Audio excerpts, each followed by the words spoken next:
तो बात करेंगे थ्योरम 10.1 की। थ्योरम 10.1 10.1 पहले 1 आएगा ना, 2 क्यों बोल रहा है? देखो 10.1 थ्योरम क्या बोल रहा है?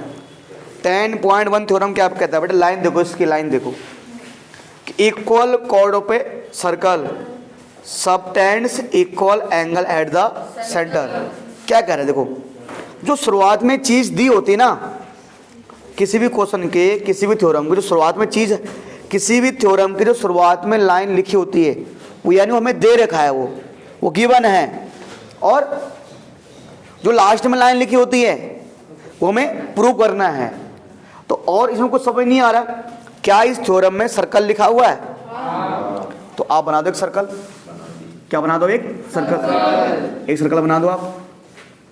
सर्कल बना दिया आप, ठीक है, बना दिया। अब ये कह रहा है कि इक्वल कोड्स, इक्वल कोड्स मतलब एक कोड नहीं, इक्वल कोड्स।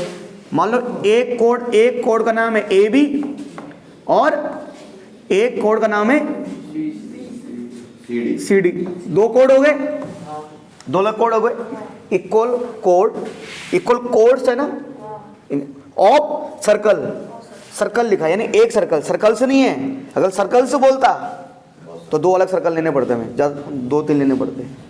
तो कह रहा अगर एक सर्कल में 2 कोड क्या है, एक जैसे हैं, तो सबटेंड, वो सबटेंड मतलब बनाएंगे इक्वल एंगल।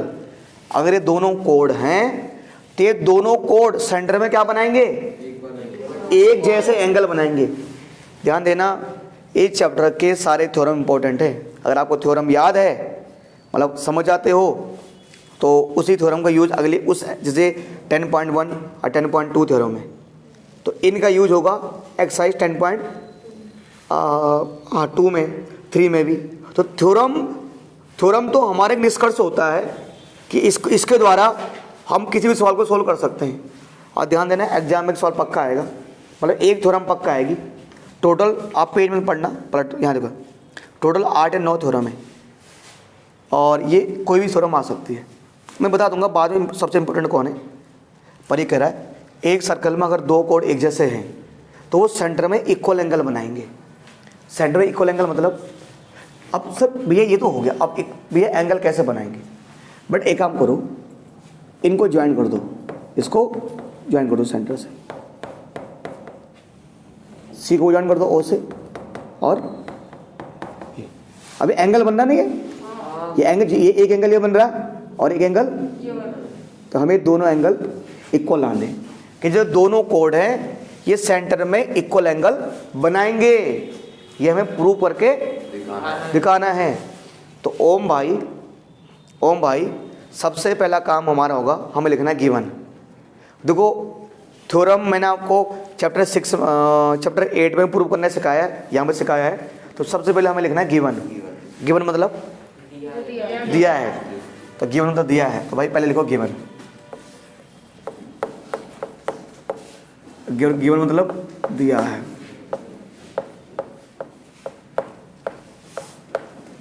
है ना? देखो बेटा क्या दिया हुआ, तो कुछ नहीं करना। क्या आपको सर्कल दिया हुआ था? तो सब जितने भी क्वेश्चन होंगे, जितने भी थ्योरम होंगे, उन सब में सबसे पहली लाइन यही होगी कि a circle with centre O. एक सर्कल विद सेंटर ओ, तो a circle with centre O, मतलब एक हमें क्या दिया हुआ था? एक सर्कल दिया हुआ था और एक सेंटर दिया हुआ था, ये भी दिया हुआ था। क्या हमें ये भी बोला गया था कोड है, कोड 2 इक्वल कोड है, ये भी दिए हुए थे, वो तो स्टार्टिंग में लिखा हुआ है कि सर्कल 2 इक्वल कोड। तो ये भी लिखना है a circle with centre O and, अब बाकी शॉर्ट फॉर्म में लिख दो, इन विच ए बी किसके बराबर है? सी डी, जिसमें ए बी किसके बराबर है? C D. एक सर्कल है जिसका सेंटर ओ है और उसमें ए बी बराबर सी डी है। ये तो हमें दिया हुआ था, क्या उसने ये दिया हुआ था? ठीक है। अब क्या उसने ये ए वो दिया हुआ था? ओ भी दिया हुआ था, अरे ओ डी दिया हुआ था। ये जो dash dash dot dot dot ये तो हम खुद से लाए हैं ना, खुद से लाए हैं। तो इन्हें बोलते हैं कंस्ट्रक्शन। क्या बोलते हैं? रचना। जब आप कहीं मकान बनाते हो तो पहले से मकान बनाया था क्या? आप सिर्फ ज़मीन खरीदते हो, ज़मीन खरीदा फिर आपने मकान खुद बनाया। तो यहाँ पर ये गिवन हो गया, ये गिवन है। उसके बाद टू प्रूव, क्या? टू प्रूव आपको सिद्ध क्या करना है? टू प्रूव मतलब सिद्ध, आपको क्या लाना है? आपको क्या लाना है कि ये एंगल और ये एंगल दोनों इक्वल एंगल है। आपको प्रूव करना है कि angle A O B, angle A O B जो है वो बराबर है एंगल सी ओ डी, बराबर एंगल सी ओ डी। मतलब ये वाला एंगल इस एंगल के बराबर है। एंगल ए ओ बी को किसके बराबर लाना है? एंगल सी ओ डी के बराबर लाना है। ये तो लाना है ना। अरे इस एंगल को आपको लाना है इसके बराबर, एंगल ए ओ बी को एंगल सी ओ डी के बराबर, ये तो लाना है। ठीक है, फिर क्या ये लाइन खुद से थी? नहीं। तो गिवन टू प्रूव, उसके बाद कंस्ट्रक्शन। कंस्ट्रक्शन मतलब होता है रचना। रचना किया। तो आपने क्या किया कि सर अब हम लिखेंगे ज्वाइन। क्या किया? ज्वाइन ए ओ बी, ए ओ को ज्वाइन किया, ओ बी को ज्वाइन किया और ओ सी को ज्वाइन किया और ओ डी को ज्वाइन किया। ज्वाइन तो किया, ज्वाइन ए ओ बी ओ सी ओ डी, इन्हें हमने ज्वाइन किया, है ना।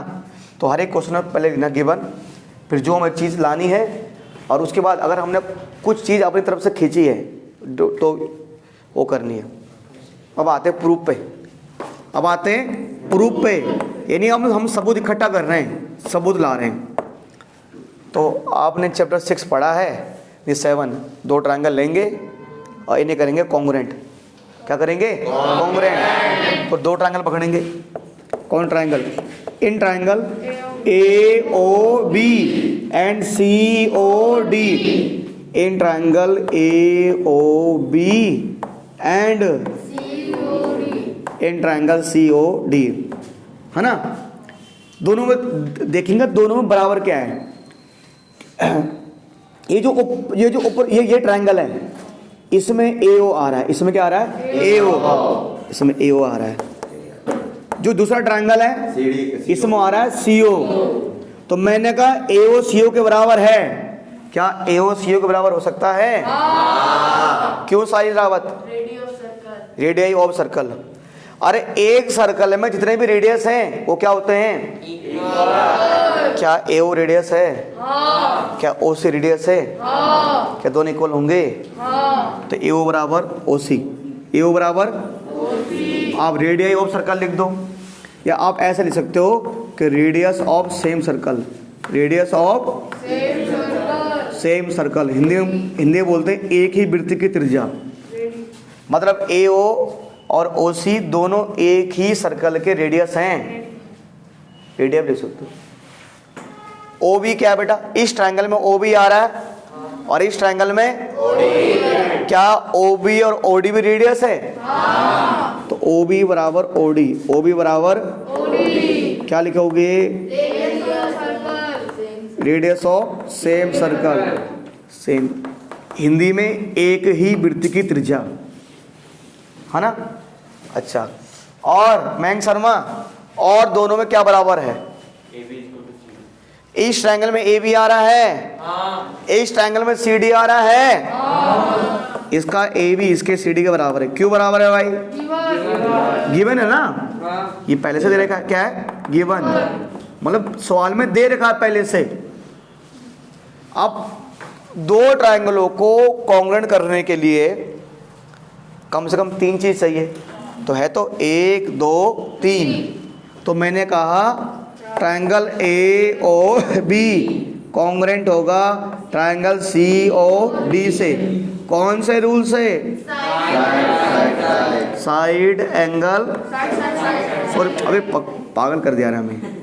ये साइड है, अरे ये भी साइड है, ये भी साइड है, ये भी साइड है। क्या यहाँ कहीं एंगल का नाम लिखा हुआ था?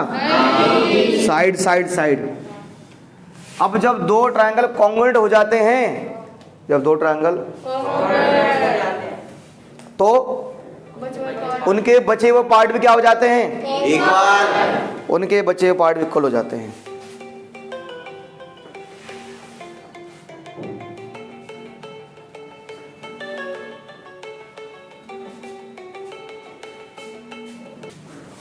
ठीक है, जब दो ट्रायंगल कॉन्ग्रुएंट हो जाते, तो जब दो ट्रायंगल कॉन्ग्रुएंट होती है तो उनके बचे हुए पार्ट क्या हो जाएंगे?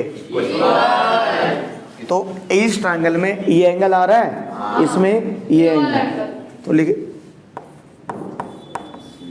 एंगल AOB किसके बराबर? Angle COD।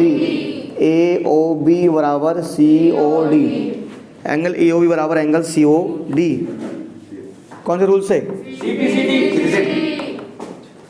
अरे मुझे AOB को COD के बराबर तो लाना था। ले आया? आ गया भाई? बोलो कुमकुम। अरे AOB COD के बराबर लाना था ना, आ गया।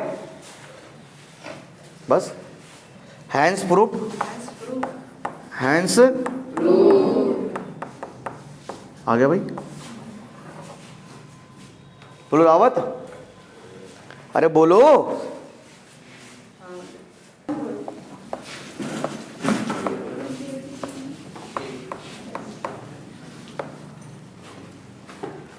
बेटा थ्योरम 10.2 निकालो। थ्योरम 10.2 में क्या बेटा कि इफ एंगल सबटेंड बाय कोर्स ऑफ सर्कल। देखो और कुछ नहीं आ रहा समझ में, तो सर्कल तो आ ही रहा है, सर्कल ड्रॉ कर दो। अभी कह रहा है इफ एंगल्स, यहाँ पर एंगल्स सबटेंड बाय कोर्स of circle at the centre are equal. इस बार कह रहा है एक सर्कल है, तो जो उसके कोड है ना, ध्यान दो, जो लाइन शुरू में लिखी वो जो शुरुआत में लिखी होती है वो गिवन होती है। ओम भाई करेक्ट सर्कल है, और जो उसके कोड है ना, तो AB भी एक कोड है, CD भी एक कोड है, इसका सेंटर O है, तो ये दोनों कोड सेंटर में इक्वल एंगल बना रहे हैं। पहले दे रखा है कि if the angle subtend by कोड, कि जो कोड एंगल बना रहा है of a circle at the centre are equal. Equal पे कॉमा लगाया हुआ है कि एक सर्कल में दो कोड सेंटर में जो एंगल बना रहे हैं वो एंगल क्या है? इक्वल है। अगर वो एंगल इक्वल हैं, अगर वो एंगल इक्वल हैं तो द लास्ट में देन द कोड्स आर, कि ये दोनों कोड्स क्या होंगे? देखो ये जो थ्योरम है ये पिछले वाले थ्योरम का इनवर्स है, यानी उल्टा है। उस थ्योरम में क्या था, उसमें कोड इक्वल दे रखे थे तो सेंटर वाले एंगल इक्वल करने थे। इसमें उल्टा हो गया कि सेंटर वाले एंगल इक्वल हैं, कोड इक्वल लाने हैं। कहानी हम उल्टा कर देंगे। हाँ, क्या क्या लिखेंगे कि गिवन दिया है ना, कि वही सेम मैंने कहा एक लाइन तो घिसी पीटी आएगी कि a circle with centre O, a circle with centre O। एक सर्कल है और जिसका सेंटर क्या है? O है, ठीक है ना। और क्या गिवन है? ये तो गिवन है कि AOB बराबर COD, एंगल बराबर दे रखे है ना, तो एंगल AOB किसके बराबर दे रखा है? COD के बराबर देखा गिवन है। जो प्रूव करना है, क्या प्रूव करना है? कि दोनों कोड क्या होंगे? बराबर, ये लाना है। तो इस बार कंस्ट्रक्शन की आवश्यकता नहीं है कि इस बार पहले से एंगल इक्वल दे रखे थे, इसमें मत करना कंस्ट्रक्शन। गिवन टू प्रूव, अब आ जाओ प्रूफ पे। करना वही है, दोनों ट्रायंगल उठाने। तो एक तो होगा in triangle AOB and in triangle COD, AOB और COD। अच्छा बताओ सुरेंद्र, दोनों में एक चीज जो दोनों में कॉमन है, सेम मतलब? हाँ यार, पहले ट्रायंगल में आ रहा है AB, दूसरे में आ रहा है क्यों बेटा? तो लाना है लाना है। हाँ बताओ मगलों का दोनों में क्या बराबर है बताओ? ए बराबर सी ओ, ए ओ बराबर सी ओ, ए ओ बराबर सी ओ, है ना? क्या रेडियस है ना? अरे रेडियस है नहीं है? रेडियस ऑफ सेम सर्कल, ए ओ बराबर ओ सी ओ। और क्या ओ भी रेडियस है? क्या ओ डी रेडियस है? तो ओ बी बराबर same radius of radius of same circle, radius of same circle. अब क्या एंगल ए ओ बी और angle C O D equal हैं? एंगल ए ओ बी बराबर एंगल सी ओ डी क्या है? ये गिवन है, ये है गिवन है। तो तीन चीजें हो गई। दो ट्रायंगल को कॉन्ग्रुएंट करने के लिए कम से कम तीन चीज चाहिए होती। आ गई? तो लिखेंगे triangle A O B congruent triangle भाई, ये साइड इस साइड के बराबर, ये एंगल ये साइड, तो साइड एंगल साइड रूल से कॉन्ग्रुएंट हो गए। जब दो ट्रायंगल कॉन्ग्रुएंट हो जाते हैं तो बचे हुए पार्ट क्या हो जाएंगे? तो बचे हुए पार्ट कौन से रूल से इक्वल होंगे? इसमें आ रहा है ए बी, उसमें आ रहा है C D, C P C D से, है ना? इतने में लाना था, बताओ भाई, हो गया। इति सिद्धम, इति सिद्धम, ये सिद्ध हो चुका है। इति पूर्व में सिद्धम, हाँ क्यों भाई?